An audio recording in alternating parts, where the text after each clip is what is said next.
Hi అండి, అందరికీ నమస్కారం. ఈరోజు మనం వృషభ రాశి వారి గురించి తెలుసుకుందాం. జూన్ నెలలో ఈ 3 ప్రదేశాలకు మాత్రం పొరపాటును కూడా వెళ్ళవద్దు. ఎందుకంటే ఆ 3 ప్రదేశాలకు వెళ్తే అక్కడ మీకు పెను ప్రమాదం అనేది పొంచి ఉంది. ఈ వీడియో అనేది మీ కంటపడటం నిజంగా దైవానుగ్రహం, ఆ శివానుగ్రహం అని చెప్పి ఈ వీడియోని మీరు ఏముందిరా అని చెప్పేసి కొట్టుపడేస్తే మాత్రం చాలా నష్టపోతారు. సమయం అనేది చాలా తక్కువగా ఉంది. కొన్ని విషయాలు దైవం అనేది మనకి ఏదో ఒక రూపంలో కొన్ని సంకేతాలు అనేవి తెలియజేస్తూ ఉంటారు. వాటిని అర్థం చేసుకోగలిగితే మనం అదృష్టవంతులవుతాము. లేదంటే మాత్రం రెప్పపాటు కాలంలో ఎన్నో రకాలైనటువంటి ప్రమాదాలు అనేవి జరుగుతూ ఉండటం మనం గమనిస్తూనే ఉంటున్నాము. కాబట్టి అలాంటి నష్టం అనేది మీ కుటుంబానికి జరగకూడదు. మీరు ఎప్పుడూ కూడా మీ కుటుంబంతో, మీ బిడ్డలతో సంతోషంగా నిండు నూరేళ్ళు ఆరోగ్యంగా ఉండాలి, ఆయుస్తో ఉండాలని చెప్పేసి ఈ వీడియో అనేది మీ ముందుకు తీసుకురావడం అనేది జరిగింది. ఎందుకంటే మనం వెళ్ళేటటువంటి కొన్ని ప్రదేశాలు ఏవైతే ఉంటాయో అవి ఏంటంటే ఎక్కువగా మనకు నెగిటివిటీని కలిగి ఉంటాయి. అలాంటి వాటి వలన ఏంటంటే చాలా రకాలైనటువంటి అంటే మనం ఎంత జాగ్రత్తగా ఉన్నప్పటికీ చేసినప్పటికీ కూడా చెడు నష్టం అనేది ఏ రూపంలో ఏ దిక్కు నుంచి నలుదిక్కుల్లో వస్తుందో కూడా మనం గమనించలేము. కాబట్టి జాగ్రత్త అనేది తప్పనిసరి. ఈ 3 ప్రదేశాలకు మాత్రం పొరపాటును కూడా వెళ్ళవద్దు. గ్రహాలు స్థితిగతులు అనేవి మారుతున్న వేళ మీ రాశి చక్రంపై రాహుకేతుల ప్రభావం అనేది అత్యంత తీవ్రంగా ఉండబోతుంది.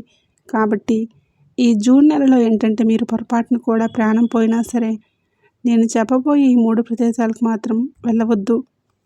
మీ కుటుంబాన్ని అలాగే మీ యొక్క జీవితాన్ని తీవ్ర ఇబ్బందుల్లోకి నెట్టే అవకాశం అనేది ఉంది. అసలు ఏ 3 ప్రదేశాలకు వెళ్ళవద్దు, అసలు ఆ 3 ప్రదేశాలు ఏంటి, మీరు అక్కడికి వెళ్తే జరిగే నష్టాలు ఏంటి, ఎలాంటి ప్రమాదం అనేది మీకు పొంచి ఉంది, ఇదంతా కూడా నేను ఈ వీడియోలో వివరంగా క్లుప్తంగా అర్థమయ్యేలా చెప్తాను. అలాగే దీంతో పాటుగా మీ రాశికి సంబంధించి కొన్ని ముఖ్యమైన విషయాలు కూడా, ముఖ్యంగా మీ జీవితం మీద ప్రభావం చూపించే అంశాలు కూడా నేను ఈ వీడియోలో చెప్తాను.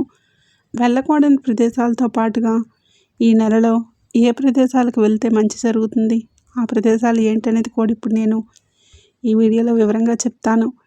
కాబట్టి ముందుగా మీరు చేయాల్సింది ఏంటంటే ఓపికతోటి ఓర్పుతోటి మీరు ఈ వీడియోని ఎక్కడా కూడా స్కిప్ చేయకుండా చివరి వరకు వినేటటువంటి ప్రయత్నం అనేది చేయండి. వృషభ రాశి, రాశి చక్రంలో 2వ రాశి. ఈ రాశికి అధిపతి శుక్రుడు. ఈ రాశి చిహ్నం ఎద్దు. మీరు చాలా తెలివైనటువంటి వ్యక్తులు. అలాగే ఏదైనా ఒక నిర్ణయం తీసుకునేటప్పుడు మంచి చెడు ఆలోచించి నిర్ణయాలు తీసుకునేటటువంటి వ్యక్తులు. ఏదైనా సరే తొందరపాటు అనేది వీరి దగ్గర చాలా తక్కువగా ఉంటుంది. కాబట్టి వీరి జీవితంలో ఎన్నో రకాలైనటువంటి బాధలు, కష్టాలు ఉన్నప్పటికీ కూడా ఈ మాత్రమైనా నిలబడగలిగారు. దైవానికి ఎక్కువగా ప్రాధాన్యత ఇవ్వటం, ఎక్కువగా పూజలు చేసుకోవటం, దైవనామస్మరణ చేసుకోవటం ఇలాంటివి ఎక్కువగా వీరు చేస్తూ ఉంటారు. కాబట్టి దైవానుగ్రహం అనేది వీరి మీద పుష్కలంగా ఉంటుంది. ఆ దైవం మీకు ముందుగానే కొన్ని రకాలైనటువంటి ముఖ్యమైనటువంటి విషయాలు మీ కంటపడేలాగా, మీ చెవిన పడేలాగా చేస్తున్నాడు. కాబట్టి అది మీ యొక్క పూర్వజన్మ సుకృతం, మీ మంచితనం అని చెప్పుకోవచ్చు. మీరు జూన్ నెలలో వచ్చేటప్పటికి కొన్ని రకాలైనటువంటి పనులు చేయకూడదు. అలాగే ఈ 3 ప్రదేశాలకు కూడా వెళ్ళకూడదు. ఒకవేళ మీరు కనుక నిర్లక్ష్యం చేసి వెళ్తే మాత్రం మీరు జీవితాంతం కష్టాలను అనుభవించాల్సి వస్తుంది. మీ ఇంట్లో లక్ష్మీదేవి నిలబడితే సరికదా, ఉన్నది కూడా వెళ్ళిపోయే అవకాశం అనేది ఎక్కువగా ఉంటుంది. దీనివల్ల పితృదోషాలు కలగడం, అలాగే మీ కులదైవం కూడా మీపై ఆగ్రహించడం వంటివి జరుగుతాయి. ఎందుకంటే జూన్ నెలలో రాహువు మరియు కేతువు తమ ఉగ్ర రూపాన్ని చూపిస్తున్నారు. సుమారు 500 సంవత్సరాల తర్వాత ఏర్పడుతున్నటువంటి ఒక అరుదైన గ్రహాల కలయిక వలన ఈ పరిస్థితి అనేది ఏర్పడింది. అందుకే మీరు చాలా జాగ్రత్తగా ఉండాలి. ఇప్పుడు నేను చెప్పబోయే ఈ 3 ప్రదేశాలకు వెళ్తే మాత్రం మీరు ఇప్పటివరకు చేసుకున్నటువంటి పుణ్యం, మీ యొక్క మంచి పనులన్నీ కూడా సర్వనాశనం అయిపోతాయి. మీ అదృష్టం మీకు అనేది ఎదురు తిరుగుతుంది. శని మరియు రాహు యొక్క తీవ్రమైన ప్రభావానికి మీరు గురి కావాల్సి వస్తుంది. కాబట్టి మీరు ఆలోచించి జాగ్రత్త అనేది వహించి నేను చెప్పినటువంటి ఈ 3 ప్రదేశాలకు వెళ్లకుండా ఉంటే ఈ జూన్ నెల మీ జీవితంలో అద్భుతమైన నెలగా మారబోతుంది. అంతేకాకుండా లక్ష్మీదేవి మీ ఇంట్లో తిష్ట వేసుకొని మరీ కూర్చుంటుంది. మీరు ఏ పని మొదలుపెట్టినా కూడా అందులో విజయమే మీ సొంతమవుతుంది. ప్రతి చోట కూడా మీకు బాగా కలిసి వస్తుంది. మనకు జూన్ నెల వచ్చేటప్పటికి ఇది ఎండాకాలం అన్నమాట. అంటే ఎప్పటి నుంచి ఎండలు అనేవి బాగా ముదురుతాయి కాబట్టి సూర్యుడి కిరణాలు మీపై బలంగా పడతాయి. ఆ వేడి మీ జీవితంలో ఉన్నటువంటి నెగిటివిటీని పూర్తిగా తీసేసుకొని మీకు సుఖ సంతోషాలను సంపదను తెచ్చిపెడుతుంది. అయితే ఇదంతా కూడా మీకు జరగాలంటే ఆ 3 ప్రదేశాలకు మాత్రం వెళ్లకుండా ఉండాలి. ఎందుకంటే ఆ ప్రాంతాల్లో వచ్చేటప్పటికి దుష్టశక్తుల ప్రభావం అనేది చాలా ఎక్కువగా ఉంటుంది. మీరు అటువైపు వెళ్ళటం వల్ల మీలో ఉండేటటువంటి పాజిటివ్ ఎనర్జీ అంతా కూడా పోయి నెగిటివ్ శక్తి ఏవైతే ఉందో అవి మీపై ఆధిపత్యం చెలాయిస్తాయి. అవి మీతో పాటే మీ ఇంటికి కూడా వస్తాయి. దానివల్ల మీకు అనారోగ్యాలు కలగటం, అలాగే మానసికంగా సంతోషం అనేది లేకపోవటం, సరిగ్గా నిద్ర పట్టకపోవటం, ఇంట్లో గొడవలు జరగటం, ఏదో నెత్తి మీద బరువు పెట్టినట్లుగా, ఏదో శని వచ్చి కూర్చున్నట్లుగా, ఇట్లా చాలా రకరకాలుగా నష్టాలు జరిగే అవకాశం అనేది ఉంది. భార్యాభర్తల మధ్య మనస్పర్ధలు అసలు ఒక్కొక్కసారి మీరు ఊహించని పరిణామాలు, అంటే ఒక్కొక్కసారి భార్యాభర్తలు విడాకులు తీసుకోవడం కావచ్చు, లేకపోతే ఇట్లా అనారోగ్య సమస్యలతో చాలా ఇబ్బంది పడటం, అనుకోని ఖర్చులు నెత్తి మీద పడటం, శత్రువులు ఎవరైతే మీరు ఏ స్థితిలో అయితే ఉండాలని చెప్పేసి వాళ్ళు కోరుకుంటూ ఉన్నారో అలాంటి నీచమైనటువంటి స్థితిలోకి మీరు వెళ్ళి వాళ్ళందరికీ సంతోషాన్ని కలిగించేటటువంటి అవకాశం అనేది ఏర్పడుతుందన్నమాట. కాబట్టి ఈ రాశివారు మీకు ఈ నెలలో మీకు క్షేమం కోరే ఈ విషయం అనేది చెప్పడం అనేది జరుగుతుంది. ఆ 3 ప్రదేశాల వైపు వెళ్ళకపోవటమే మీకు మీ యొక్క కుటుంబానికి కూడా చాలా మంచిది. ఎందుకంటే ఇప్పటికే మీరు చాలా రకాలుగా మానసికంగా ఎన్నో రకాలైనటువంటి సమస్యలతో మీరు నలిగిపోతూ ఉన్నారు. కష్టానికి కష్టం తప్పట్లేదు, అంటే శరీరానికి శ్రమ తప్పట్లేదు, అలాగే మనసుకు ఇబ్బంది నరకం అనేది కూడా తప్పట్లేదు. కానీ జనానికి మాత్రం బ్రహ్మాండంగా కనిపిస్తున్నారు. మీ అంతగా ఎవరు సుఖపడటం లేదు అన్నట్లుగా. కానీ నిజమేంటంటే మీ అంతగా ఎవరూ కష్టపడట్లేదు. అది మీకు మాత్రమే తెలుసు. పైన ఉన్నటువంటి ఆ భగవంతుడికే తెలుసు. మీరు ఒకటి తలిస్తే మరొకటి జరుగుతుంది. అనుకున్న పనులన్నీ అవ్వకపోగా కొత్త కొత్త సమస్యలు చికాకులు వచ్చి పడుతూ ఉన్నాయి. మీ సొంత మనుషుల వల్ల, ఇంకా చెప్పాలంటే మీ కుటుంబ సభ్యుల వల్ల కూడా మీరు మానసికంగా ఎంతో అశాంతిని అనుభవిస్తూ ఉన్నారు. మీరు ఏదైనా చేద్దామని అనుకుంటే ఏదో ఒకటి అడ్డుపడుతూ ఉంటుందన్నమాట. ఆ పని చెయ్యాలని చెప్పేసి అనుకుంటూ ఉండగా ఆ టైంకి మొదలు పెట్టగానే ఏదో ఒక రూపంలో ఆటంకాలు అనేవి ఏర్పడి ఆ పని అనేది ఆగిపోవటం, మళ్ళీ తర్వాత చేయాలంటే కుదరదు. దీనికి కారణం ఏంటంటే మీపై శనిదేవుడి యొక్క వక్రదృష్టి అనేది ఏర్పడటమే. కొన్ని ప్రతికూల శక్తులు మీపై ఆధిపత్యం అనేది చెలాయిస్తున్నాయి. మీకు తెలియకుండానే మీరు వెళ్తున్నటువంటి కొన్ని ప్రదేశాల వలన మీ పుణ్యఫలం అంతా కూడా వృధా అయిపోతుంది.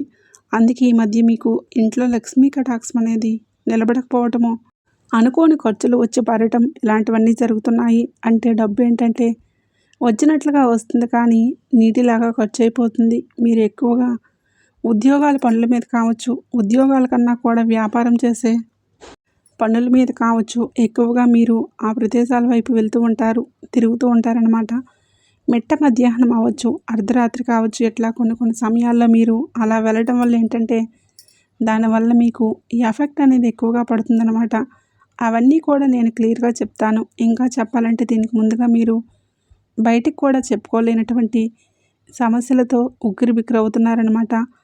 మీరు బయటపడదామనుకున్నా కూడా మీకు ఏ దారి అనేది కూడా కనిపించట్లేదు. అటు ఇళ్లల్లో గొడవలు, మానసికంగా ప్రశాంతత లేకపోవటం, ఈ ఒత్తిడులు, టెన్షన్లు, కోపము, చిరాకు ఇవన్నీ కూడా మీకు గత కొంతకాలంగా అనుభవిస్తూనే ఉన్నారు. ఇక మా కష్టాలు తీరిపోతున్నాయి అని అనుకునే లోపే చివరి నిమిషంలో అది కూడా చేజారిపోతుంది. మీ పనులన్నీ కూడా ఇట్లా మధ్యలో ఆగిపోవటం, దీని వెనుక మీ శత్రువుల యొక్క అరదిష్టి కూడా, కొన్ని దుష్టశక్తుల ప్రభావం అనేది కూడా చాలా ఎక్కువగా ఉంటుంది.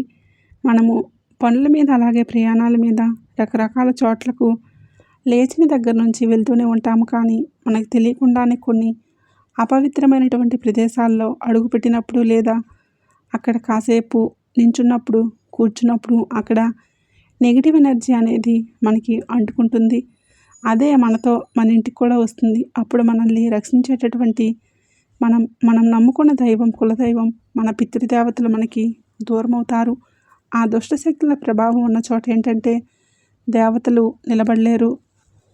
ఆ ప్రతికూల శక్తుల కారణంగానే మనల్ని కాపాడాల్సినటువంటి దేవతలు కూడా మన ఇంటిని వదిలి వెళ్ళిపోయే అవకాశం అనేది ఉంటుంది. ఎందుకంటే ఈ అపవిత్రమైనటువంటి శక్తులకి ఈ మంచి అనేది అసలు పడదు కాబట్టి వీళ్ళు నిలబడలేక పారిపోయే అవకాశం అనేది ఉంటుంది. అలా పారద్రోలుతాయి. ఎందుకంటే దుష్ట శక్తులకు కూడా శక్తి అనేది చాలా ఎక్కువగా ఉంటుంది. వాటిని మనం ఎలా పంపించాలో అలా పంపించాలి. అవి అంత తేలిగ్గా మనిషిని వదిలి వెళ్ళేటటువంటి శక్తులు కాదండి. దుష్ట శక్తులు వచ్చేటప్పటికి మనిషిని చిత్రవత చేసి నరకం చూపించి ఎంతైతే ఆ మనిషి ఇదైపోవాలో అంత చేసేసి అప్పుడు అవి వదిలిపోతాయన్నమాట. అలాంటి వాటిని వదిలిపెట్టుకోవడానికి కొన్ని పద్ధతులు అనేవి ఉంటాయి. ఒక్కోసారి దైవశక్తి కూడా నిలబడలేదన్నమాట. కాబట్టి ఎప్పుడైనా అంటే చెడు ఉన్న దగ్గర మంచి ఉండలేదు, మంచి ఉన్న దగ్గర చెడు ఉండలేదు అన్నట్లుగా ఇలాంటి దుష్టశక్తులు అనేవి మనతో పాటుగా ప్రవేశించినప్పుడు ఏంటంటే మనం ఎన్ని పూజలు చేసినా, ఎన్ని దాన ధర్మాలు చేసినా, ఎంత చేసినా కూడా ఫలితం అనేది ఉండదు. ఎందుకంటే వాటి యొక్క నెగిటివ్ అనేది చాలా ఎక్కువగా ఉంటుంది. కాబట్టి వాటిని మనం ఎలా పారద్రోలాలి అనేది మాత్రమే తెలుసుకోవాలి. అప్పుడు మాత్రమే వాటి నుంచి మనం బయటపడగలుగుతాము. లేదంటే మాత్రం ఊహించని పరిణామాలు కూడా జరిగే అవకాశం అనేది ఉంటుంది. అసలు ఆ 3 ప్రదేశాల గురించి కనుక వింటే నిజంగా మీకు ఆశ్చర్యం వేస్తుంది. ఎందుకంటే మీకు తెలియకుండానే మీరు ఆ చోట్లకు తరచుగా అంటే ఎక్కువగా వెళ్తూనే ఉంటున్నారు. మీ దగ్గర అసలు డబ్బు ఎందుకు నిలబడట్లేదు? ఇంట్లో ఎప్పుడూ కూడా ఏదో ఒక గొడవ అనేది ఎందుకు జరుగుతుంది? మీ మనసు ఎప్పుడూ కూడా ఎందుకు చికాగ్గా, భారంగా అనిపిస్తుంది? మనశ్శాంతి అనేది మీకు ఎందుకు కరువవుతుంది? మీకు అసలు సరిగ్గా నిద్ర కూడా ఎందుకు పట్టట్లేదు? వీటన్నిటికి కారణం ఏంటంటే మీరు వెళ్తున్నటువంటి ఆ ప్రదేశాలే. ఆ చోట్ల నుంచి వచ్చే ప్రతికూల ప్రభావమే మీ జీవితాన్ని ఇట్లా అతలాకుతలం చేస్తుందన్నమాట. ఎన్నాళ్ళు ఏంటంటే మీకు తెలియదు. తెలిస్తే మీరు వెళ్ళేవాళ్ళు కాదు. కానీ తెలిసి చేసిన తప్పు తప్పే.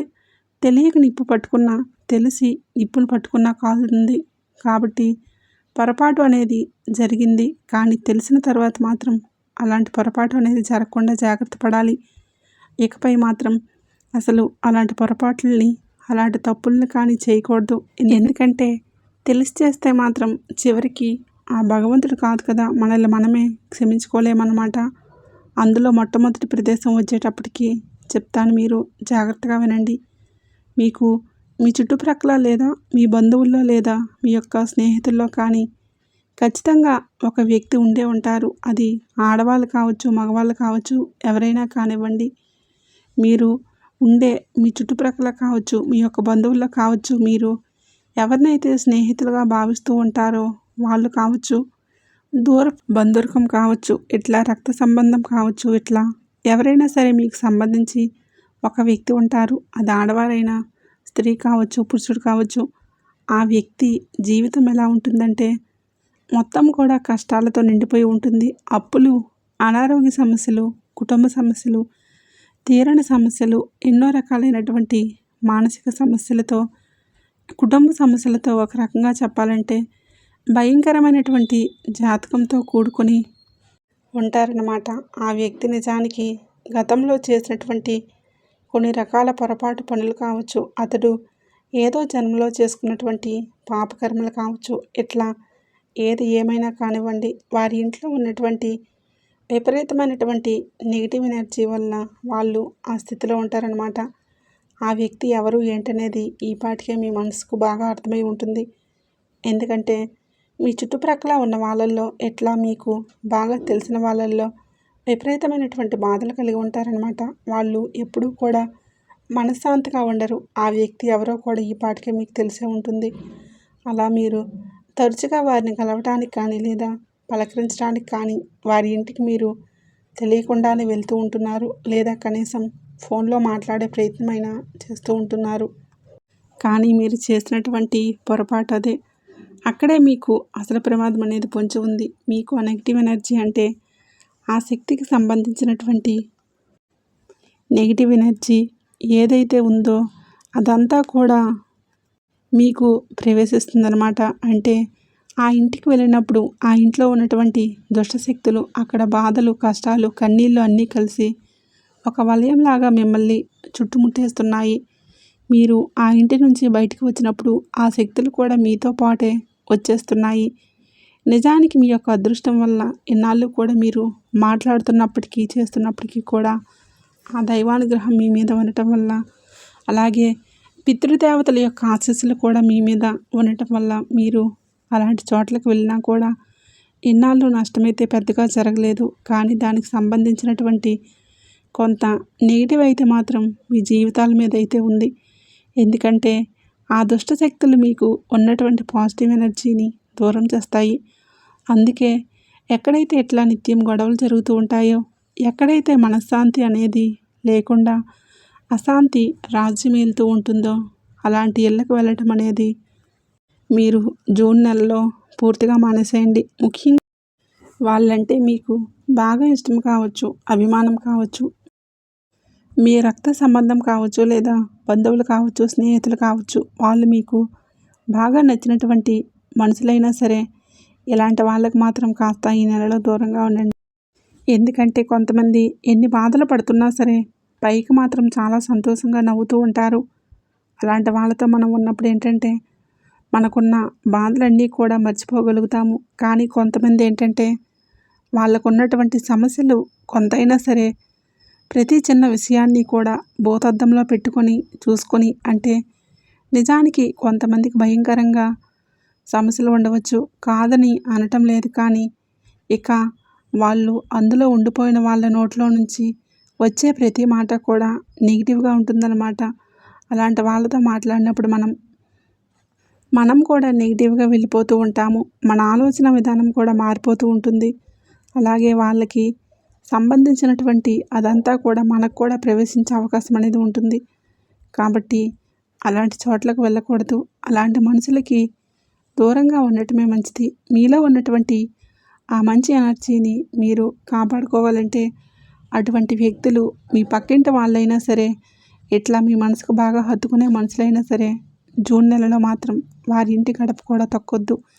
ఇంకా చెప్పాలంటే వారితో కనీసం ఫోన్లో కూడా మాట్లాడొద్దు. జాగ్రత్త అనేది తప్పనిసరి. ఇక రెండో ప్రదేశం గురించి చెప్పే ముందు ఒక మాట, ఈ విషయం మాత్రం చాలా చాలా ముఖ్యమైనది. ఇక రెండో ప్రదేశం అనేది కూడా మీ జీవితం మీద చాలా గట్టి ప్రభావం అనేది చూపిస్తుంది. కాబట్టి దయచేసి ఈ రెండో ప్రదేశానికి కూడా వెళ్ళవద్దు. అదేంటంటే నిర్మానుష్యమైనటువంటి ప్రాంతాలకు కానీ, లేదా 4 దిక్కులు కలిసేటటువంటి రోడ్లపైకి కానీ, ఊరు చివర్లకు కానీ, ఇలా రకరకాలైనటువంటి ఈ నెగిటివ్ ప్రదేశాలు, అంటే బావులు ఉంటాయి కదా, 4 దిక్కులు కలిసే రోడ్లు, ఆ రోడ్లకు వెళ్ళకూడదని మన పెద్దవాళ్ళు మనకు చెప్తూనే ఉంటారనమాట. అలాంటి ప్రదేశాలు ఏవైతే ఉంటాయో మీ ఇళ్ళకి దగ్గరలో ఇటువంటి చోట్లు ఉంటూ ఉంటాయి. అలాగే మీరు ఏంటంటే ప్రయాణాలు చేసేటప్పుడు కూడా మనం ఇందాక చెప్పుకున్నట్లుగా మిట్ట మధ్యాహ్నం, అర్ధరాత్రులు కూడా, అది మీరు బండి మీద కావచ్చు, కారులో కావచ్చు, అలాంటప్పుడు కూడా అటు నుంచి తిరుగుతూ ఉంటారనమాట. ముఖ్యంగా సూర్యాస్తమైన తర్వాత చీకటి పడ్డాక అటువైపు అలాంటి చోట్లకు పొరపాటును కూడా వెళ్ళవద్దు. అంటే మీరు అనుకుంటూ ఉంటారు, అంటే మేము అలాంటి చోట్లకు ఎందుకు వెళ్తాము, అది ఇది అని చెప్పేసి మీరు అనుకుంటూ ఉంటారు. మీరు ఏదన్నా వ్యాపారం పని మీద బయటికి వెళ్ళేటప్పుడు కానివ్వండి, లేదా ఆఫీస్ పని మీద జాబ్ పరంగా బయటికి వెళ్ళినప్పుడు కానివ్వండి, అలాగే వెళ్ళి తిరిగి వచ్చేటప్పుడు కానివ్వండి, త్వరగా వెళ్ళాలని చెప్పేసి కొంచెం ఏంటంటే ఆ రోడ్ల నుంచి వెళ్తే మనం తొందరగా వెళ్ళిపోవచ్చు అని చెప్పేసి రాత్రిపూట ప్రయాణాలు చేస్తున్నప్పుడు, ఇలాంటప్పుడు తెలియకుండానే అలాంటి రోడ్లలో వెళ్తూ ఉంటారనమాట. కానీ జూన్ నెలలో మాత్రం రాహు కేతువుల ప్రభావం అనేది చాలా బలంగా ఉంటుంది. పాడుపడ్డ భవనాలు కావచ్చు, శ్మశానాలు కావచ్చు, కొన్ని ఏంటంటే తృప్తి లేని దుష్టశక్తులు, ఆత్మలు ఇలాంటివి ఎక్కువగా సంచారం చేస్తూ ఉంటాయి. ఒంటరిగా మీరు అలాంటి చోట్లకి వెళ్తున్నప్పుడు మీ చుట్టూ ఉండేటటువంటి రక్షణ కవచం అనేది బలహీనపడుతుంది. ఆ చీకటి శక్తులు అనేవి మీకు తెలియకుండానే మీ శరీరానికి అంటుకొని మీ కాళ్ళ వెంట నేరుగా మీ గడప దాటి లోపలికి వచ్చే అవకాశం అనేది చాలా ఎక్కువగా ఉంటుందన్నమాట. అలా వచ్చినప్పుడు ఇంట్లో పిల్లలు ఉన్నప్పుడు వాళ్ళు అనారోగ్యాల బారిన పడటం, లేదా మీ యొక్క మానసిక స్థితి అనేది కూడా దెబ్బతినటం, ఏదో అప్పటిదాకా బాగానే ఉంటుంది కానీ అప్పటికప్పుడు జ్వరం వచ్చేస్తుంది, అప్పటికప్పుడు ఒళ్ళు నొప్పులు వస్తూ ఉంటాయి. ఇలాంటివి సాయంత్రం పూట అంటే రాత్రి పడుకున్నప్పుడు భయంకరమైనటువంటి కలలు రావటం, గుండె మీద ఏదో బరువు పెట్టినట్లు కనిపించటం, ఇలాంటివన్నీ కూడా జరుగుతూ ఉంటాయి. అనవసరంగా మీరు సంపాదించిన డబ్బంతా కూడా హాస్పిటల్లో ఖర్చు చేయాల్సిన పరిస్థితి అనేది వస్తుంది. కాబట్టి మీరు ఏ పనుల మీద వృత్తిరీత్యా బయటకు వెళ్ళినప్పుడైనా సరే దయచేసి అలాంటి పాడుపడ్డ ప్రదేశాలకి, ఇలా 4 దిక్కులు కలిసే రోడ్లు అటువంటి ప్రదేశాలకు మాత్రం పొరపాటును కూడా వెళ్ళకండి.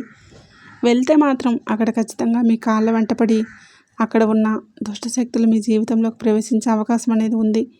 వాటి నుంచి బయటపడడానికి మీరు చాలా తిప్పలు పడాల్సి వస్తుంది. కాబట్టి వెళ్లకుండా ఉండటమే మంచిది. ఇక 3వ ప్రాంతం వచ్చేటప్పటికి మిమ్మల్ని చెడు వ్యసనాలకు దగ్గరగా చేసేటటువంటి అలవాట్లు కావచ్చు, లేదా ఆ చెడు వ్యసనాలకు దగ్గర చేసేటటువంటి స్నేహితులు ఎవరైతే ఉంటారో అలాంటి వాళ్ళ దగ్గరికి మాత్రం దయచేసి వెళ్ళకండి. ఎందుకంటే మీకు చేతులు జోడించి మరి ఈ విషయం అనేది చెప్పడం జరుగుతుంది. అసలు రాహువుకి అత్యంత ఇష్టమైనటువంటివి ఏంటో తెలుసా? చెడు వ్యసనాలు, నాశనం, మోసం మరియు చెడు పనులు. మీరు అలాంటి వ్యక్తుల దగ్గరకు, అలాంటి చోట్లకు వెళ్ళినప్పుడు ఈ చెడ్డ స్నేహితులు ఎవరైతే ఉంటారో నమ్మకంగా మంచిగా మాట్లాడుతున్నట్లుగా ఉండి మీకు చిన్నగా కొన్ని అలవాట్లు చేస్తూ ఉంటారు. లేకపోతే మీరు వదిలేసినటువంటి అలవాట్లను మళ్ళీ వాళ్ళు అది మీరు చేసేటట్లుగా చేస్తూ ఉంటారు. మిమ్మల్ని చెడగొట్టడానికి వాళ్ళు కూడా ఆ పనులు చేసి చూపిస్తారనమాట. లేకపోతే నువ్వేం చేయొద్దు, వచ్చి మా పక్కన కూర్చో కాసేపు అని చెప్పి ఎలా అంటూ ఉంటారు. కానీ అలాంటి వాతావరణంలో కలుషితమైన వాతావరణం అన్నమాట. అలాంటి చోట్లకు వెళ్ళి కూర్చున్నప్పుడు మనం పవిత్రంగా ఉన్నటువంటి మన మనసు చెడిపోయే అవకాశం అనేది ఉంటుంది. కాబట్టి దయచేసి అలాంటి స్నేహితులకు కానీ, అలాంటి చెడు చేసేటటువంటి వ్యక్తుల దగ్గరికి, అలాంటి చెడ్డ ప్రదేశాలకు కానీ మీరు వెళ్ళవద్దు. వెళ్తే మాత్రం ఖచ్చితంగా నష్టపోతారు. మొహమాటానికి పోయి అలాంటి వ్యక్తులతో మీరు ఏకీభవించినప్పుడు ఏంటంటే మీ దగ్గర ఉన్నటువంటి డబ్బు అంతా వృధా అయిపోతుంది, కాలం వృధా అయిపోతుంది. మీరు ఎంతగా మీ జీవితాన్ని ప్లాన్ చేసుకున్నప్పటికీ కూడా అదంతా కూడా చెల్లాచెదురైపోతుందన్నమాట. అందుకే ఈ నెలలో అలాంటి చెడు సావాసాలకు, చెడ్డ మనుషులకు దూరంగా ఉండండి. ఒంటరిగా ఉండటమే మీకు మీ యొక్క ప్రాణానికి, మీ కుటుంబానికి రక్షణ. ఇంకో ముఖ్యమైనటువంటి ప్రదేశం ఏంటంటే వెళ్ళకూడని వాటిల్లో ఎవరైతే క్షుద్ర పూజలు, చేతబడులు అలాంటివి చేస్తూ ఉన్నారో అలాంటి వాళ్ళ ఇంటికి కూడా పొరపాటున వెళ్ళకండి. అక్కడ మీరు కనీసం మంచినీళ్ళైనా కూడా తాకండి. వాళ్ళ చేత్తో ఇచ్చినవి. ఎందుకంటే మీ ఎదుగుదల చూసి వారవలేని వాళ్ళ దగ్గరికి మీరు వెళ్ళినప్పుడు ఎంత ప్రమాదం అయితే జరుగుతుందో, అలాంటి చెడు పూజలు ఏవైతే చేస్తారో, ఈ మంత్రతంత్ర ప్రయోగాలు చేసే వాళ్ళు ఎవరైతే ఉంటారో అలాంటి వాళ్ళ దగ్గరికి వెళ్ళినప్పుడు ఏంటంటే ఖచ్చితంగా మీరు ఏదో ఒక ఇబ్బందుల్లో పడే అవకాశం అనేది ఉంటుంది. అలాగే మీ యొక్క చెడును కోరుకుంటూ పైకేమో మంచిగా నవ్వుతూ నటిస్తూ మనసులో మాత్రం విషం దాచిపెట్టుకుంటారనమాట. ఎవరి మనసులో ఎంత విషం నింపుకున్నారో మనకు తెలియదు. కాబట్టి అలాంటి వాళ్ళ దగ్గరకు మీరు వెళ్ళొద్దు. ఎందుకంటే ఆ వ్యక్తులు ఏంటనేది మీకు అంతా అర్థమవుతుంది. కాబట్టి మీ మనసు మీకు ఎప్పటికప్పుడు ఈ చెడు ఏదైతే ఉంటుందో అలాంటి చోట్లకు వెళ్ళొద్దు, అలాంటి వ్యక్తులతో మాట్లాడొద్దు అని చెప్పేసి మీ మనసు మీకు కొన్ని సంకేతాలు ఇస్తూనే ఉంటుంది. అది మీరు అర్థం చేసుకొని ఆగిపోవాలి. ఏముందిలే అని చెప్పేసి మీరు అనుకుంటే మాత్రం చాలా ఇబ్బందులు పడుతూ ఉంటారు. మన మీద పడి ఏడ్చే వాళ్ళు ఎవరైతే ఉంటారో అలాంటి వాళ్ళ చేతుల మీదుగా కనీసం ఒక గ్లాస్ నీళ్ళు తాగినా కూడా మీ యొక్క బుద్ధి అనేది మందగిస్తుంది, మీ ఎదుగుదల ఆగిపోతుంది. అప్పుడు మీకు గ్రహాలు ఇవ్వాల్సినటువంటి మంచి ఫలితాలను కూడా ఇవ్వలేవన్నమాట.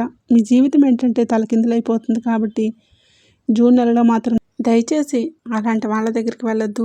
పూర్తిగా దూరంగా ఉండండి. ఇక వీటితో పాటుకి ఏంటంటే మనకి ఎండలు ఎక్కువ కాబట్టి జూన్ నెలలో ప్రశాంతంగా ఉంటుందని,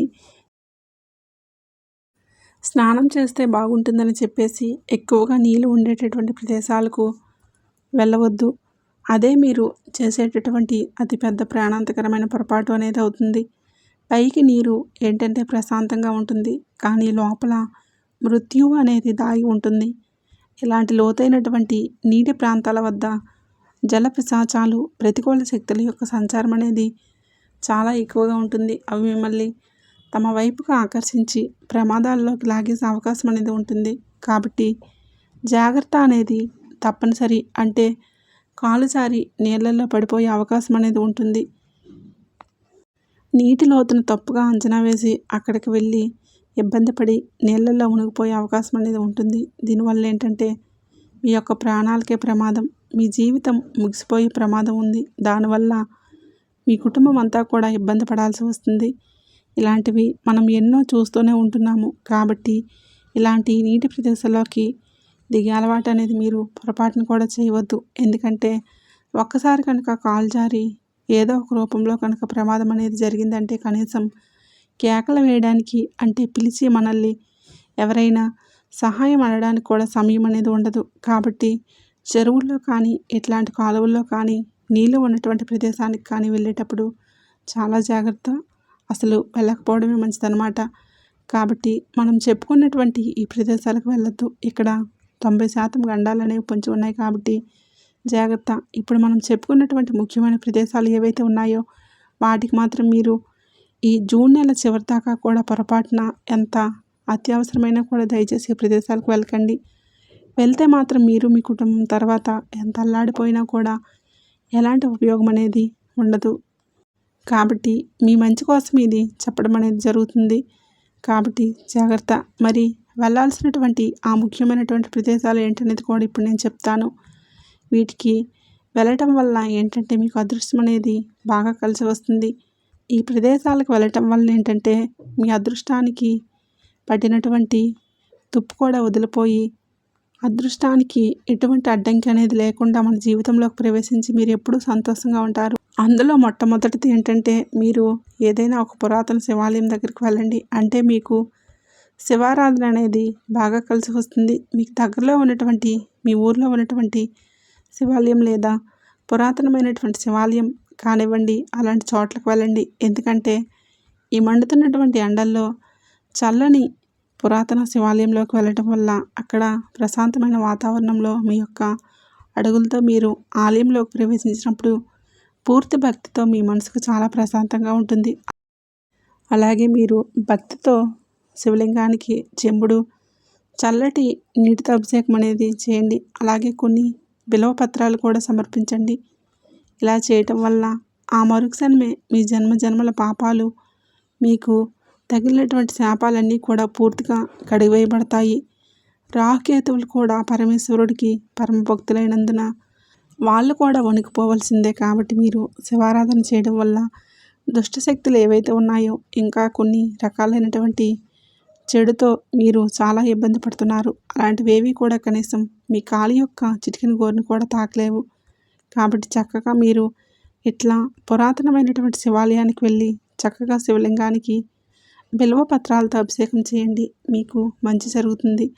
అలాగే ఏదైనా గోశాల ఉంటుంది కదా, అక్కడికి వెళ్ళి మీ యొక్క చేతులతో గోమాతకు పచ్చగడ్డి తినిపించినా లేదా చల్లటి నీటిని తాగించినా కూడా ముక్కోటి దేవతల యొక్క ఆశీస్సులు అనేవి మీ యొక్క ఖాతాలో పడతాయి. ఎందుకంటే గోమాతలో మనకు ముక్కోటి దేవతలు కొలువై ఉంటారు. కాబట్టి మీ కర్మఫలాన్ని ఇచ్చే శనిదేవుడు మీ నిస్వార్థ సేవకు ఎంతగానో సంతోషిస్తాడు. కాబట్టి మీకు ఉన్నటువంటి శని దోషాలు ఏవైతే ఉన్నాయో, అలాగే ప్రమాదాలు ఏవైతే ఉన్నాయో అవన్నీ కూడా పూర్తిగా పోతాయి. కాబట్టి గోపూజ చేసుకోండి. గోవుకు ఆహారం ఏదైనా తినిపించండి. వృద్ధులకు అనాథ శరణాలయం కానివ్వండి, ఇలా వృద్ధాశ్రమం కానివ్వండి, ఇలాంటివి ఉంటాయి కదా, అలాంటి చోట్లకు వెళ్ళి చక్కగా వారికి చల్లగా తాగడానికి ఏదైనా ఈ ఎండాకాలంలో పానీయాలు కానివ్వండి, లేదా వాళ్ళకి మంచి వస్త్రాలు కానివ్వండి, ఏదైనా బట్టలు, ఏదైనా తీపి పదార్థాలు వాళ్లకు పంచండి. ఈ ఎండల్లో చల్లటి ఐస్ క్రీమ్ లేదా పానీయాలు వాళ్ళకిస్తే ఆ పసిపిల్లల యొక్క ముఖాల్లో కనిపించేటటువంటి ఆ చిరునవ్వు అనేది మీ యొక్క జీవితాల్లో ఉన్నటువంటి కష్టాలను తొలగిస్తుంది. అలాగే వృద్ధులకు కూడా సహాయం చేయటం వల్ల వారి యొక్క ఆశీస్సులతో మీ యొక్క జాతక దోషాలన్నీ కూడా పూర్తిగా తొలగిపోతాయి. కాబట్టి ఇలాంటి ప్రదేశాలకు మీరు వెళ్ళండి. ఇక తర్వాత ప్రదేశం మీ ఇంటి కులదైవం. మనకేంటంటే ఎన్నో దేవాలయాలకు వెళ్తూ ఉంటాము, మొక్కులు మొక్కుతూ ఉంటాము, పూజలు చేస్తూ ఉంటాము, ఏదేదో చేస్తూ ఉంటాము. కానీ మన కులదైవాన్ని మాత్రం మనం మర్చిపోతూ ఉంటాము. కానీ జూన్ నెలలో మాత్రం మీరు కాస్త సమయం అనేది కేటాయించుకొని మీ కుటుంబ సభ్యులతో కలిసి మీ కులదైవాన్ని దర్శనం చేసుకోండి. ఒకవేళ ఆ కులదైవం ఉన్న గుడి ఎక్కడో చాలా దూరంలో ఉంది, మాకు కుదరదు అని చెప్పేసి మీరు అనుకుంటే కనీసం మీ ఇంట్లో ఒక మూలన పూజ గదిలో అయినా సరే చక్కగా శుభ్రం చేసుకొని వారి పేరు మీద ఒక నెయ్యి దీపం వెలిగించి ప్రత్యేకంగా పూజ చేసుకోండి. కులదేవతల యొక్క పేర్లను తలుచుకోండి. అలా కులదేవతలు ప్రసన్నమైతే ఈ ప్రపంచంలో ఏ దుష్టశక్తి, ఏ తంత్ర మంత్రాలు, ఏ గ్రహాల ప్రభావం అనేది కూడా మిమ్మల్ని ఏమీ చేయలేవు. మిమ్మల్ని, మీ కుటుంబాన్ని, మీ యొక్క వంశాన్ని కూడా చక్కగా మీ కులదైవం అనేది కాపాడుతూ వస్తుంది. మీ కుటుంబంలో ఉన్నటువంటి గొడవలన్నీ కూడా తొలగిపోయి ప్రేమానురాగాలతో సంతోషంగా ఉంటారు. అలాగే తర్వాత ప్రదేశం వచ్చేటప్పటికి ఇంట్లో లక్ష్మీదేవి యొక్క పూజ అనేది చేసుకోండి. శుక్రవారాల పూట లక్ష్మీదేవికి చక్కగా తెల్లటి పుష్పాలతో అలంకరణ చేసి ఆవు పాలతో చేసినటువంటి నైవేద్యాన్ని లేదా పాలు పొంగించి పరమాన్నాన్ని తయారు చేసి ఆ తల్లికి నైవేద్యంగా సమర్పించి నెయ్యి దీపాన్ని వెలిగించి ఆ తల్లికి పూజ చేసుకోవడం వల్ల ఆ తల్లి మీ ఇంట్లో తిష్ట వేసుకొని కూర్చుంటుంది. మీకు ఉన్నటువంటి ఆ మిగిలిన సమస్యలన్నిటితో ఆర్థిక సమస్యలు, అప్పుల సమస్యల నుంచి కూడా బయటపడగలుగుతారు. ధనం మీ చేతికి అందుతుంది. మీకు రావాల్సినటువంటి ధనం కూడా ఖచ్చితంగా వస్తుంది. వీడియో నచ్చినట్లయితే లైక్ చేయండి, షేర్ చేయండి. అలాగే మన ఛానల్ని తప్పకుండా సబ్స్క్రైబ్ చేసుకొని జై సంతోషి మాత అని కామెంట్ చేయడం మర్చిపోకండి.